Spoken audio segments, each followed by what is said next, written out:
Hello friends, स्वागत है आपका हमारे यूट्यूब चैनल एग्जाम डेज पे। मैं प्रवीण कुमार आपका स्वागत करता हूं। तो दोस्तों, हम हिस्ट्री पढ़ रहे थे और हिस्ट्री में हम वैदिक पीरियड पढ़ रहे थे। तो वैदिक पीरियड में वैदिक साहित्य को हमने देखा था, और जिसमें जो ऋग्वैदिक काल था उसका सामाजिक जीवन, भौतिक जीवन, व्यापार, ये सारी चीज़ें हमने लास्ट वीडियो तक देख लिया था। तो आज हम उसी पार्ट को आगे शुरू करेंगे और ऋग्वैदिक धार्मिक जीवन को पढ़ेंगे, साथ में जो अपना वैदिक साहित्य है उसको समझेंगे, और ऋग्वेद, अथर्ववेद, सामवेद, यजुर्वेद, इन चारों वेदों को, इनके ब्राह्मण ग्रंथों को, इनको बारीकी से देखेंगे। तो चलिए दोस्तों शुरू करते हैं। अगर हम बात करें सबसे पहले ऋग्वैदिक धार्मिक जीवन की, तो ऋग्वैदिक धार्मिक जीवन को आपको समझने के लिए इनकी जीवन शैली को समझना पड़ेगा। तो जिस प्रकार से हमें पता है, जो वैदिक आर्य जो थे, तो आर्यों का जो मुख्य धंधा था वह पशुचारण था, और आर्य एक जगह से दूसरी जगह पर पशु के लिए चारागाह की खोज में भटकते रहते थे। तो ऐसे में वह चारागाह के लिए भटकते रहते थे। तो यहाँ से चारागाह क्या है, एक प्राकृतिक चीज़ है। तो प्राकृतिक चीज़ है, तो यह जो प्राकृतिक जो शक्तियाँ थीं उनसे वैदिक आर्य ज़्यादा प्रभावित थे। तो प्राकृतिक शक्तियाँ, उनसे ही ये लोग जो थे ज़्यादा प्रभावित थे। तो उन्हीं लोगों को पूजा करते थे, या फिर उन्हीं को क्या कर लिया जाता था, उन्हीं का मानवीकरण यह इन्होंने कर दिया था। तो मानवीकरण करके उन्होंने देवता का स्वरूप दे दिया था। जैसे प्राकृतिक देवताओं में जैसे मान लो वर्षा का देवता हो गया, पृथ्वी का देवता हो गया। तो इन सब चीज़ों, जैसे हमने देखा था पशुओं का देवता जो है, हमने वह भी देखा था। तो इस प्रकार से क्या है, जो भी प्राकृतिक चीज़ें थी उन्हीं के देवताओं को यह क्या है, देवता के रूप में मानवीकरण करके उनकी पूजा पाठ करते थे। तो सबसे पहले देखा जाए, क्योंकि यह प्राकृतिक शक्तियों से प्रभावित थे, तो प्रकृति के देवताओं को यह क्या है, मानवीकरण करके उनका रूप में माना है। अगर हम बात करें वेदांग की, तो वेदांग क्या है, बाद में यह वेदांगों की जो है रचना हुई थी। वेदांग 6 हैं, जिनमें से जो निरुक्त है, एक निरुक्त, 6 वेदांगों में से एक वेद है निरुक्त। तो निरुक्त जो वेदांग है, इसकी रचना करी थी यास्क ने। तो यास्क ने जो निरुक्त की रचना की, और निरुक्त में यास्क ने बताया है कि जो देवता थे, अर्थात कहें तो ऋग्वैदिक काल या फिर पूरे वैदिक काल की बात करें, तो वैदिक काल में जो देवता थे उनकी जो संख्या थी वह 33 बताई गई है। तो 33 देवता जो है बताए गए, किसके में, वेदांग में बताए गए। और ये वेदांग कौन से वेदांग में, 6 वेदांग है, जिनमें से एक वेदांग है निरुक्त, जिसकी रचना की है यास्क ने।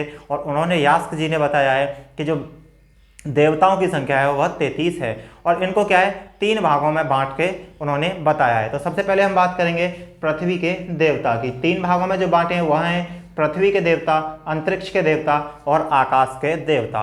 तो सबसे पहले बात करें पृथ्वी के देवताओं की, तो पृथ्वी के देवताओं में अग्नि, सोम, बृहस्पति, अरण्य, ये जो थे प्रमुख देवता थे। तो सबसे पहले हम बात करेंगे अग्नि की। तो अग्नि जो है, अग्नि प्राकृतिक देवता है, अर्थात कहें तो पृथ्वी का देवता है। तो पृथ्वी के देवता के रूप में अग्नि को माना गया है। तो अग्नि के बारे में अगर देखा जाए, तो ऋग्वेद में 200 बार अग्नि शब्द का प्रयोग हुआ है। तो अग्नि को 200 बार 200 बार अग्नि शब्द का प्रयोग ऋग्वेद में हुआ है, जिनमें से अगर पहला मंत्र ही देखा जाए, तो ऋग्वेद का पहला मंत्र ही अग्नि की स्थिति से शुरू होता है। तो अग्नि की स्थिति से शुरू होता है, इसलिए अग्नि जो थी यह एक महत्वपूर्ण देवता के रूप में मानी जाती है।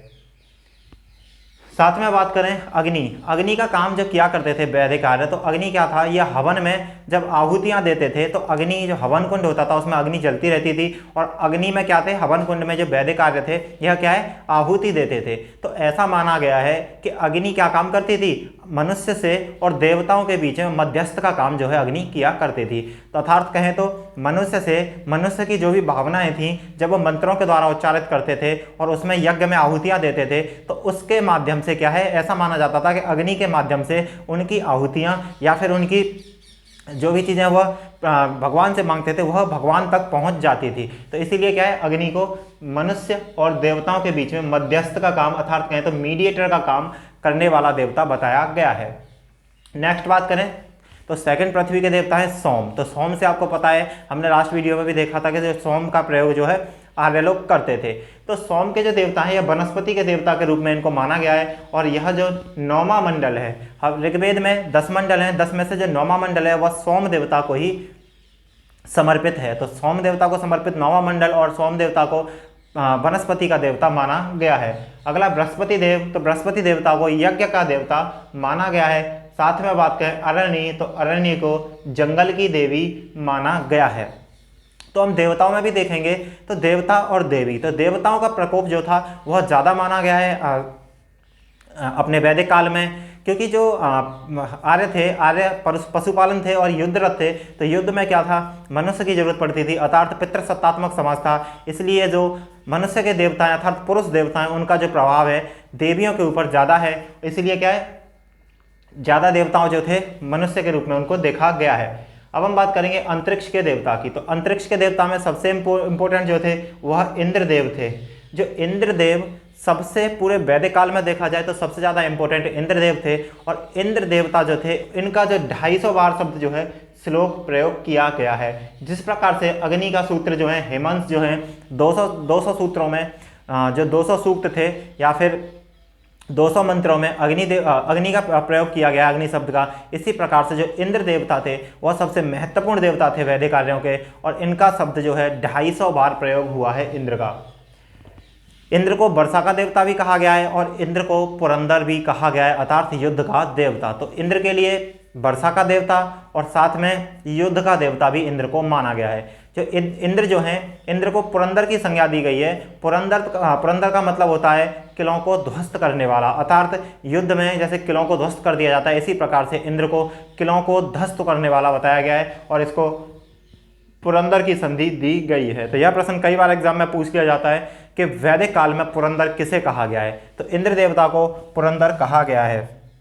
और बात करें अंतरिक्ष के देवताओं में तो मरुत जो है यह वायु के देवता के रूप में प्रयोग हुए हैं। साथ में वायु अर्थात मरुत कहें तो वायु या तूफान के देवता वायु और रुद्र। जो रुद्र जो हैं उनको शिव का क्या माना गया है, उनको शिव का प्रारंभिक रूप माना गया है और ऐसा माना गया है कि शिव जो गुस्से में थे, क्रोध में थे, क्रोधी स्वभाव का जो स्वरूप है वह रुद्र रूप से प्रचलित है। अब हम बात करेंगे तीसरी प्रकार की, वह है आकाश के देवता। तो आकाश के देवता में सूर्य, वरुण, धौ जो थे सबसे प्राचीन देवताओं में गिनती होती है। अगर पूरे वैदिक काल में सबसे प्राचीन देवता पूछा जाता है तो वह धौ होते हैं। तो सूर्य, वरुण, धौ, मित्र, विष्णु, उषा, अश्विन, सविता और अदिति यह आकाश के देवता के रूप में माने गए हैं। जिनमें से अगर हम बात करें वरुण की, तो वरुण को ऋतस्व गोपा कहा गया है। ऋतस्व गोपा इसलिए कहा गया है वरुण को क्योंकि वरुण जो थे वह क्या है, ऋतुओं का संतुलन का काम जो है वरुण किया करते थे। तो वरुण देव ऋतु जो थी, सीजन्स कहें तो ऋतुओं के संचालन का काम जो करते थे वह कौन करते थे, वरुण करते थे, इसलिए इनको ऋतस्य गोपा कहा गया है। तो ऋतुओं को संतुलित करने का कार्य वरुण देवता का था।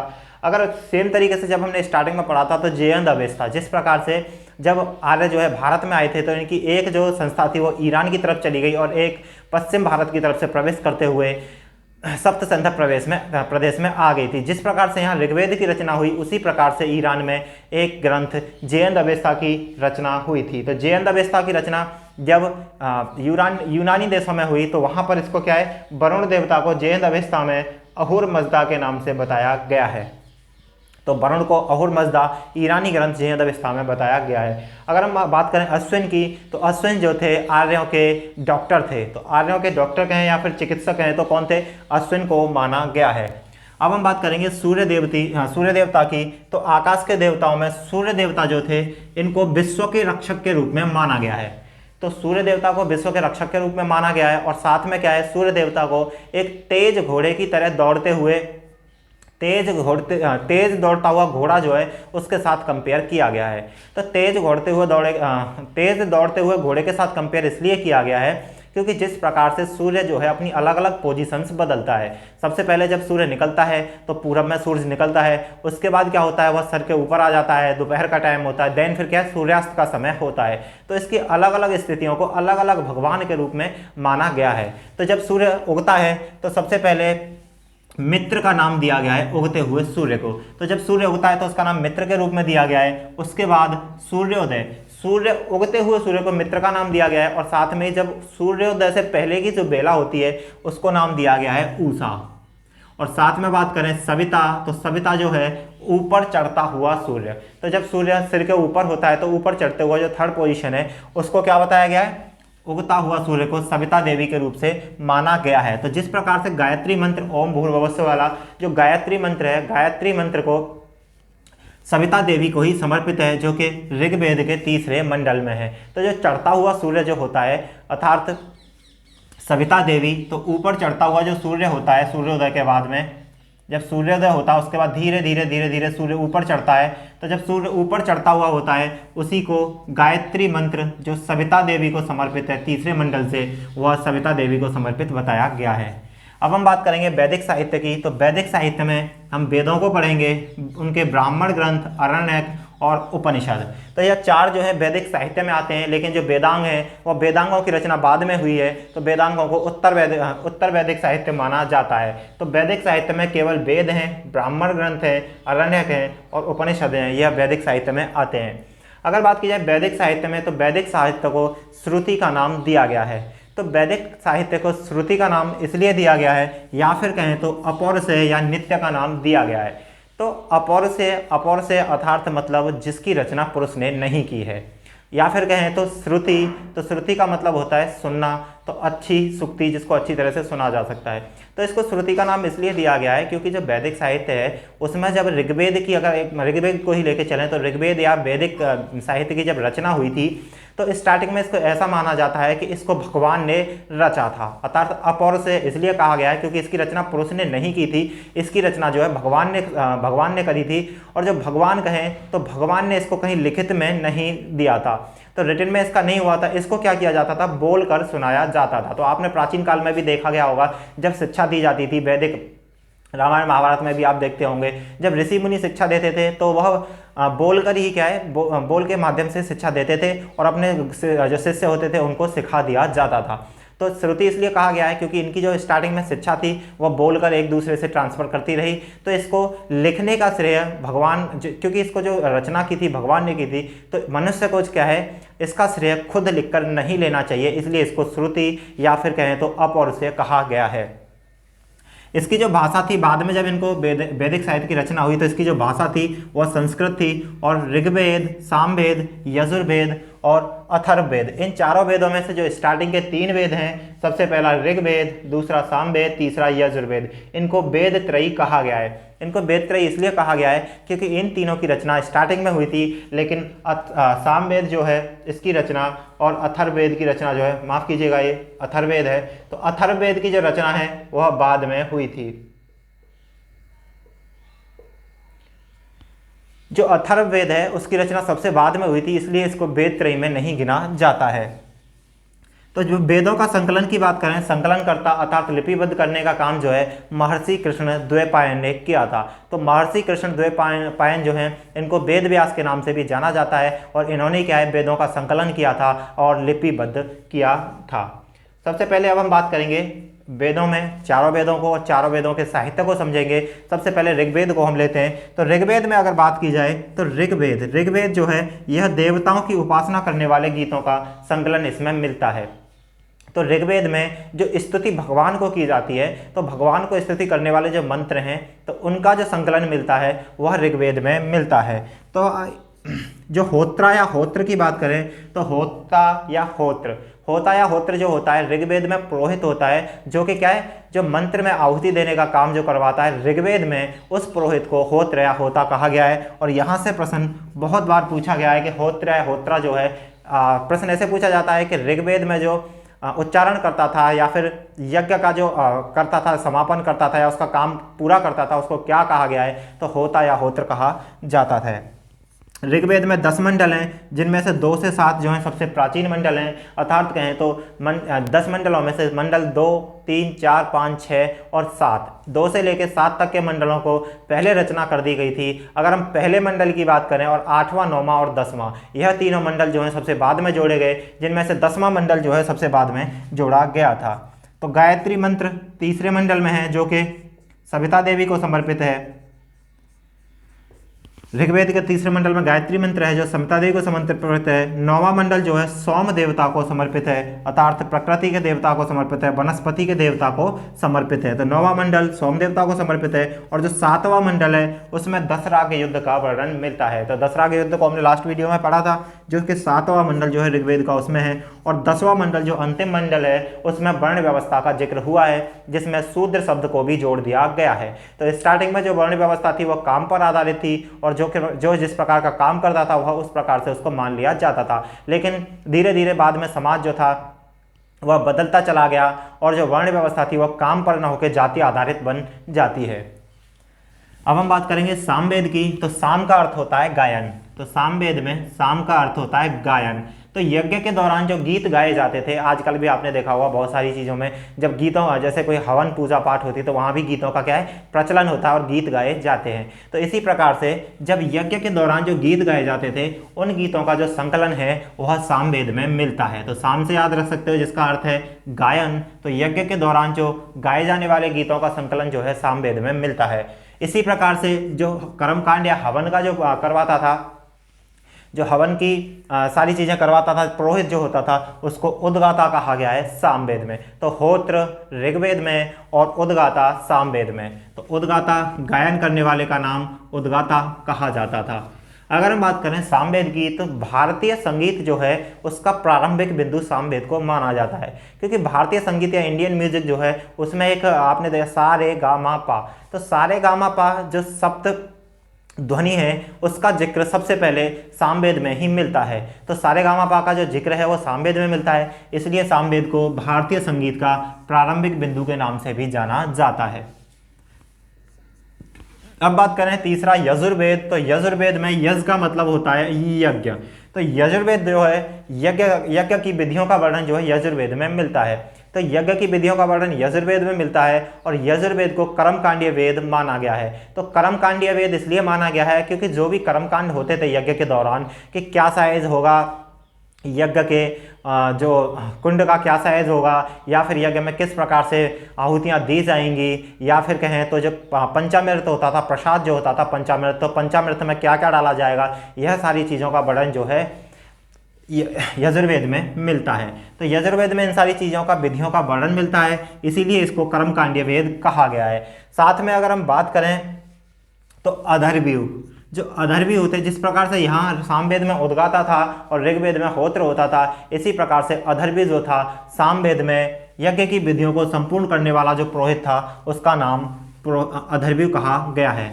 जो यजुर्वेद है, यजुर्वेद की दो शाखाएं हैं, एक है कृष्ण यजुर्वेद और दूसरा है शुक्ल यजुर्वेद। तो जो कृष्ण यजुर्वेद है वह गद्य पद्धति में है और जो शुक्ल यजुर्वेद है वह पद्य पद्धति में है, और साथ में जो वाजसनेयी संहिता जो है शुक्ल यजुर्वेद को ही कहा जाता है। तो शुक्ल यजुर्वेद का अन्य नाम वाजसनेयी संहिता रखा गया है। अब हम बात करेंगे अथर्ववेद की। तो अथर्व का मतलब होता है जादू या टोना। तो अथर्ववेद जो है वह सबसे बाद में बनता है, और सबसे बाद में बनने के बाद भी अथर्ववेद में लौकिक शक्तियों का जो है वह उनसे कैसे बचा जाएगा वह क्या है दिया गया है। तो साथ में इसको क्या है जादू टोने की व्यवस्था इसमें बताई गई है कि किस प्रकार से जब क्या होता था, कि आपने देखा होगा रामायण में भी देखा होगा या महाभारत में देखा होगा। रामायण में आपने देखा होगा कि जब जो ऋषि मुनि थे यज्ञ करते थे, तो ऐसे में क्या थे राक्षस जो थे उस युग में विघ्न डालने आ जाते थे। तो यज्ञ के दौरान बहुत सारी अड़चनें जो हैं आ जाती थी कई बार। तो उन अड़चनों को दूर करने के लिए कुछ मंत्र बनाए गए। तो उन अड़चनों को दूर करने के लिए जब वो मंत्र बनाए गए तो उनका संकलन करके किस में डाल दिया गया, अथर्ववेद में डाल दिया गया। तो अथर्ववेद को जादू टोना या फिर कहें तो सबसे इम्पोर्टेंट जो अगर देखा जाए तो लौकिक शक्ति के हिसाब से अथर्ववेद को ही माना गया है। तो अथर्वा ऋषि के नाम पर इसका नाम अथर्ववेद पड़ा, और यज्ञ के दौरान जो भी बाधाएं आती थी उनके मंत्रों का संकलन जो मिलता है वह अथर्ववेद में मिलता है। अथर्ववेद को ब्रह्मवेद या श्रेष्ठ वेद भी कहा गया है। तो ब्रह्मवेद या श्रेष्ठ वेद इसलिए कहा गया है क्योंकि यह क्या था, यज्ञ की पूर्ण कराने में बहुत सहायक होता था, क्योंकि कभी कभी यज्ञ में क्या है अड़चनें आ जाती थी, उनको दूर करने के लिए यहाँ पर मंत्र का जो है व्यवस्था की गई थी। अगर बात करें ब्रह्मा, तो ब्रह्मा जो थे मंत्रों का उच्चारण करने वाला होता था। जिस प्रकार से हमने होत्र देखा ऋग्वेद में, सामवेद में हमने देखा उद्गाता, यजुर्वेद में देखा अथर्वव्यूह, इसी प्रकार से जो ब्रह्मा जो थे वह मंत्रों का उच्चारण करने वाला पुरोहित होता था, किसका, अथर्ववेद का। तो प्रेतात्माओं की मुक्ति का मार्ग जो है अथर्ववेद में मिलता है, और साथ में कई सारी औषधियों का वर्णन भी अथर्ववेद में मिलता है।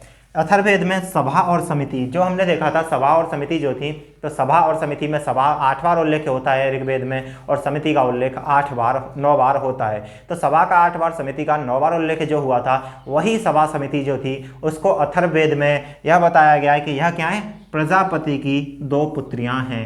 तो सभा और समिति को प्रजापति की 2 पुत्रियां किस में बताया गया है, अथर्ववेद में बताया गया है।